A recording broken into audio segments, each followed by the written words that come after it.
ভালো মানুষদের জীবনে কেন সবচেয়ে বেশি কষ্ট আসে? মানুষ যখন জীবনে একের পর এক কষ্ট পায়, তখন তার মনে সবচেয়ে বড় প্রশ্ন জাগে, আমি তো কারো ক্ষতি করিনি, তাহলে আল্লাহ আমাকে এত কষ্ট দিচ্ছেন কেন? এই প্রশ্ন বহু নেককার মানুষের হৃদয়েও এসেছে। কেউ রাতের অন্ধকারে চুপচাপ কাঁদে, কেউ মানুষের সামনে হাসে, কিন্তু ভিতরে ভিতরে ভেঙে যায়। পৃথিবীর মানুষ বাহ্যিক হাসি দেখে, কিন্তু বুকের ভিতরের ঝড় দেখতে পায় না। অনেক সময় একজন ভালো মানুষ সবচেয়ে বেশি অবহেলা, অপমান আর দুঃখ সহ্য করে। তখন সে ভাবে হয়তো আল্লাহ তাকে ভুলে গেছেন। কিন্তু ইসলাম আমাদের শেখায়, আল্লাহ কখনো তার বান্দাকে ভুলে যান না। বরং যাদের আল্লাহ বেশি ভালোবাসেন, তাদের জীবনেই বেশি পরীক্ষা আসে। কারণ এই দুনিয়া শান্তির জায়গা নয়, এটা পরীক্ষার ময়দান। আর পরীক্ষার মাধ্যমেই আল্লাহ একজন মানুষকে জান্নাতের জন্য প্রস্তুত করেন। হজরত মুহাম্মদ সাল্লাল্লাহু আলাইহি সাল্লাম ছিলেন পৃথিবীর সবচেয়ে উত্তম মানুষ, তবুও তার জীবন ছিল অসংখ্য কষ্টে ভরা। ছোটবেলায় বাবা মাকে হারিয়েছেন, জীবনের সবচেয়ে কঠিন সময়ে প্রিয় স্ত্রী খাদিজা রাদিয়াল্লাহুকে হারিয়েছেন। তাইফের মানুষ তাকে পাথর মেরে রক্তাক্ত করেছে। যদি কষ্ট শুধুই পাপের কারণে আসতো, তাহলে নবীদের জীবনে এত দুঃখ কেন ছিল?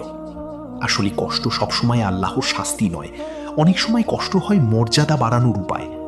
আল্লাহ তার প্রিয় বান্দাদের ধৈর্যের মাধ্যমে আরও উচ্চ স্থানে পৌঁছে দেন। একজন মুমিন যখন কষ্টের মধ্যেও আল্লাহকে ডাকতে থাকে, তখন তার ঈমান আরও শক্তিশালী হয়। সুখের সময় অনেকেই আল্লাহকে ভুলে যায়, কিন্তু দুঃখ মানুষকে সিজদায় ফিরিয়ে আনে। রাতের কান্না অনেক সময় দিনের হাসির চেয়েও বেশি মূল্যবান হয়ে যায় আল্লাহর কাছে। তাই একজন ভালো মানুষের কষ্টের পিছনেও থাকে আল্লাহর গভীর রহমত। অনেক মানুষ আছে যারা সারা জীবন অন্যদের উপকার করে, তবুও তাদের ভাগ্যে শান্তি খুব কম থাকে। কেউ সংসারের সমস্যায় ভেঙে পড়ে, কেউ অসুস্থতার যন্ত্রণায় দিন কাটায়, কেউ মানুষের বিশ্বাসঘাতকতায় নিঃস্ব হয়ে যায়। তখন মনে হয় পৃথিবী যেন ভালো মানুষদেরই বেশি কাঁদায়। কিন্তু ইসলাম বলে এই পৃথিবী চিরস্থায়ী নয়, এবং এখানে প্রত্যেক মানুষকে কোনো না কোনো পরীক্ষার মধ্য দিয়ে যেতে হবে। কেউ ধন সম্পদ দিয়ে পরীক্ষা দেয়, কেউ দারিদ্র্য দিয়ে, কেউ সম্মান পেয়ে ব্যর্থ হয়, আবার কেউ অপমান সহ্য করেও সফল হয়ে যায়। আল্লাহ দেখেন কষ্টের সময় বান্দা ধৈর্য ধরে কিনা, কারণ ধৈর্য ছাড়া ঈমান পূর্ণ হয় না। যে মানুষ কষ্টের মধ্যেও আল্লাহর উপর ভরসা রাখে, সে আল্লাহর কাছে অত্যন্ত প্রিয় হয়ে যায়। হয়তো পৃথিবীর মানুষ তার মূল্য বুঝতে পারে না, কিন্তু আকাশের ফেরেশতারা তার ধৈর্যের সাক্ষী হয়ে থাকে। আর আল্লাহ কখনো ধৈর্যশীল বান্দার প্রতিদান নষ্ট করেন না। অনেক সময় আল্লাহ একজন ভালো মানুষকে কষ্ট দেন তার গুনাহ মাফ করার জন্য। হাদিসে এসেছে, মুসলমানের শরীরে একটি কাঁটা ফুটলেও তার গুনাহ ঝরে যায়।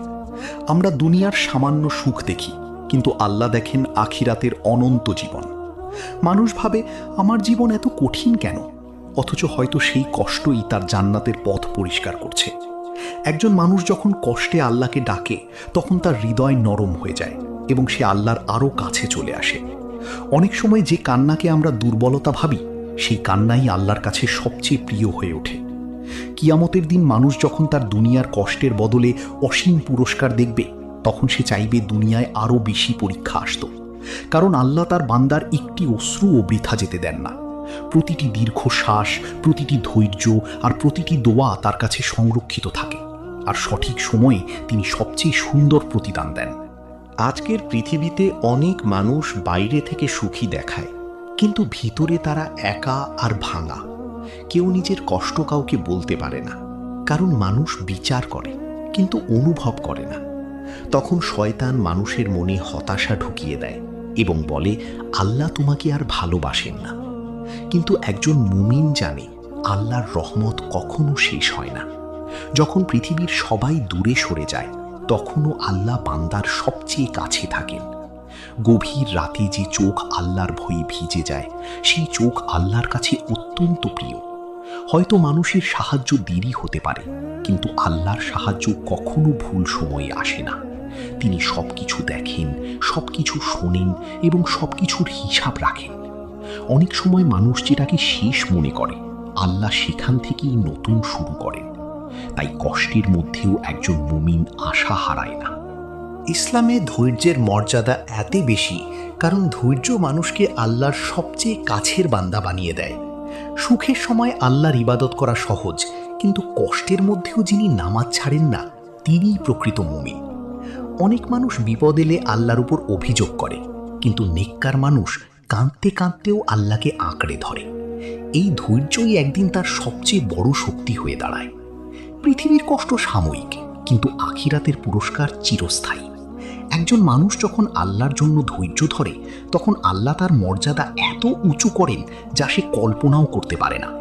হয়তো আজকের কষ্টই আগামী দিনের সবচেয়ে বড় রহমত, কারণ অনেক সময় ভাঙা হৃদয় মানুষকে আল্লাহর সবচেয়ে কাছে নিয়ে যায়।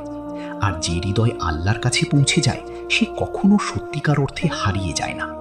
তাই কষ্টকে শুধু শাস্তি ভাবা একজন মুমিনের কাজ নয়।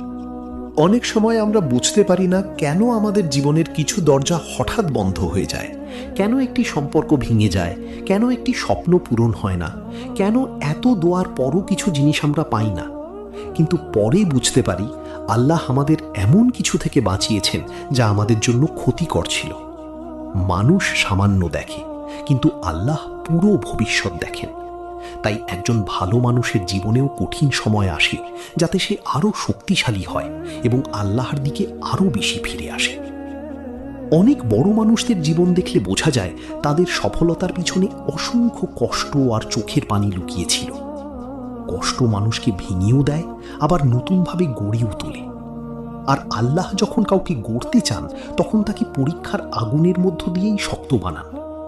কারণ অন্ধকার ছাড়া আলোকে সত্যিকারের মূল্য বোঝা যায় না। তাই জীবনের প্রতিটি কষ্টের পিছনেই থাকে এক গভীর হিকমা।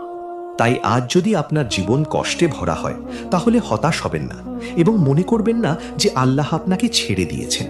হয়তো এই পরীক্ষাই আপনার জীবনের সবচেয়ে বড় রহমত হয়ে আসবে। হয়তো আজকের কান্নাই আগামী দিনের জান্নাতের হাসির কারণ হবে। পৃথিবীর কষ্ট কয়েকদিনের, কিন্তু আল্লাহর পুরস্কার অনন্তকালের। যে মানুষ কষ্টের মধ্যেও আল্লাহর উপর ভরসা রাখে, আল্লাহ কখনো তাকে একা ছেড়ে দেন না। সবচেয়ে অন্ধকার রাতের পরেই সবচেয়ে সুন্দর সকাল আসে। তাই আপনার চোখের পানি বৃথা নয়, আপনার দোয়াও হারিয়ে যায়নি। আল্লাহ সব দেখছেন এবং সঠিক সময়ের অপেক্ষা করছেন। হয়তো আপনি এখন কারণ বুঝতে পারছেন না, কিন্তু একদিন অবশ্যই বুঝবেন কেন আল্লাহ আপনাকে এই পথ দিয়ে নিয়ে গিয়েছিলেন। আর সেই দিন আপনি উপলব্ধি করবেন আল্লাহর প্রতিটি সিদ্ধান্তের পিছনেই ছিল অসীম ভালোবাসা ও রহমত।